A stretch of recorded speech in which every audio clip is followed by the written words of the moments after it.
Hello, and welcome to the On Air with Mr. Griffiths podcast, from mind-blowing interviews to untold stories. What's up, y'all? Welcome back. I had a very special guest scheduled for today, but we actually rescheduled due to this comment right here. This individual just wants to know a little bit more about me before I start interviewing TikTokers, YouTubers, celebrities, so on and so forth. They want to know who inspired me as a kid, whether that be parents, grandparents, someone in or out of the military. So during this episode, I'm going to take you guys back all the way to my childhood and let you guys in on who the younger Ryan Griffiths was. And if I had to name individuals that inspired me, it would be people like Travis Pastrana, Ryan Deegan, Ryan Sheckler, Tony Hawk.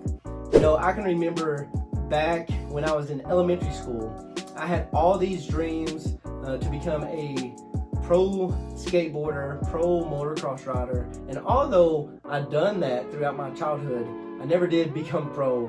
But my grandfather actually built me a mini half pipe in my backyard. We lived close to a school, and the attention that brought from kids going in and out of the school, you know, it was so remarkable, and I can remember everybody wanting to come ride on it. So this episode is going to be launched probably after I purchase this land, but right now I'm looking at land in Kentucky that's 12 acres to mimic Pastrana land. If you guys don't know what Pastrana land is, please go and look it up.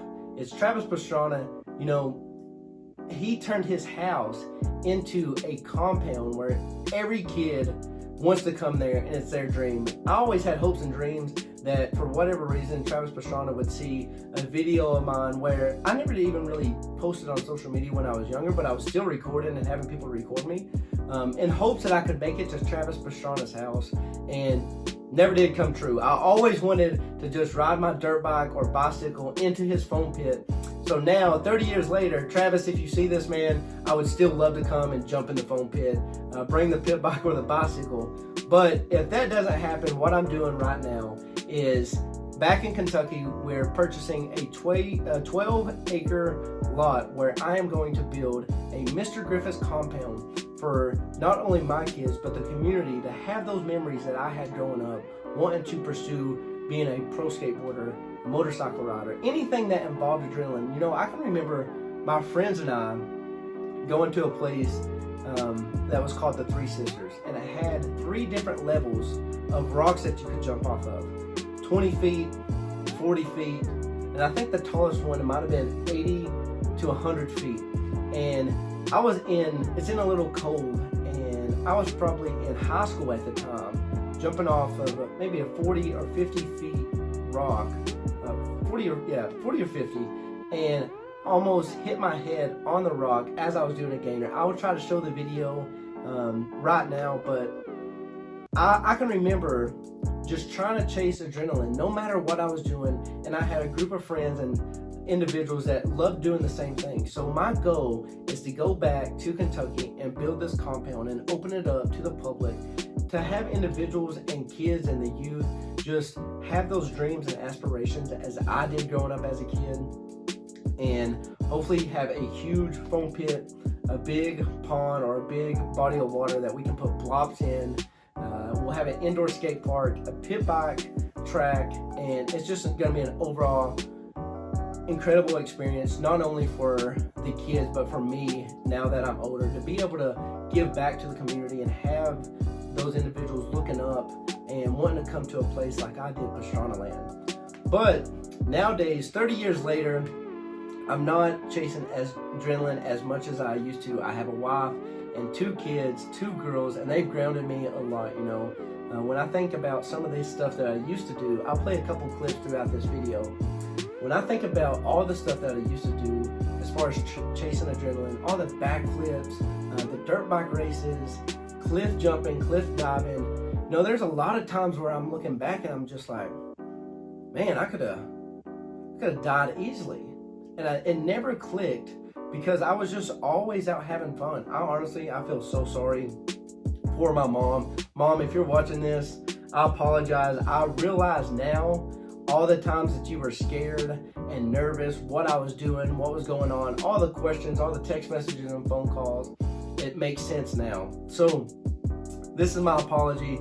I'm sorry that I always had you on edge. You know, there have been times where I would leave throughout the day, me and my brothers, on our bicycles and not come back until dark. And we would come back with bumps, bruises, cuts, broken arms. Another story on my older brother.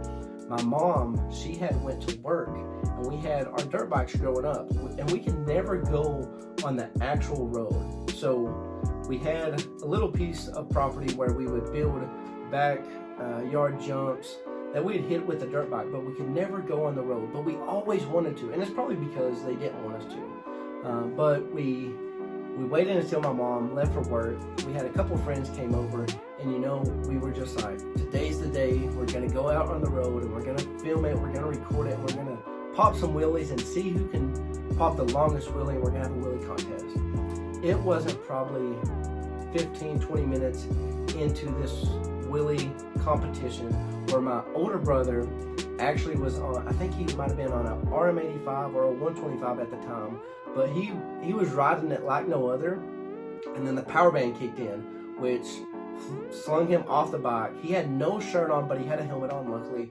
and the road rash from his knees all the way up to his neck is something that I had never seen up to this point. And I seen blood. I seen the white tissue from his hands, his palms, his chest, and it was just like a, oh wow, we're in trouble moment. But not only are we in trouble, I realize now the consequences as a parent when you tell your kids not to do something, it's for the better good. Looking back on it now, I was so rebellious as a kid, wanting to just go and jump off of an 80-foot rock. I wanted to try to backflip my dirt bike. I was trying to, anything that I could do to find adrenaline, I was about it.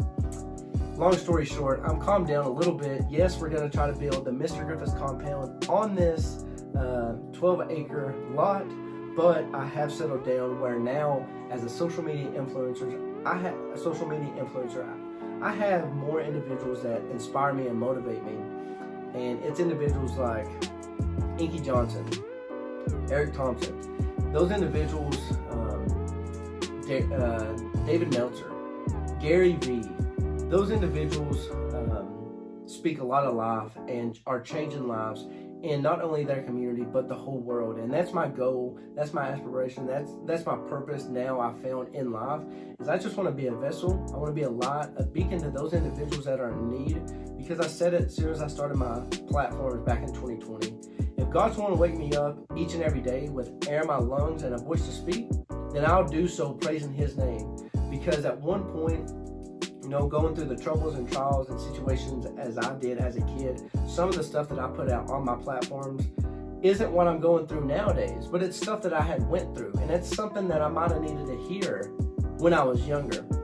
And now in today's time, certain stuff that you go through, in my opinion, it's not even for you, and it's not about you, but your platforms, your voice, your testimonies might very well be somebody else's survival guide. So that's the individuals that I looked up to when I was younger, the individuals that I look up to now, that what I'm trying to pursue in this journey. And I just want to say that I appreciate each and every one of you guys, because if it wasn't for you, none of this would be possible. I love you guys.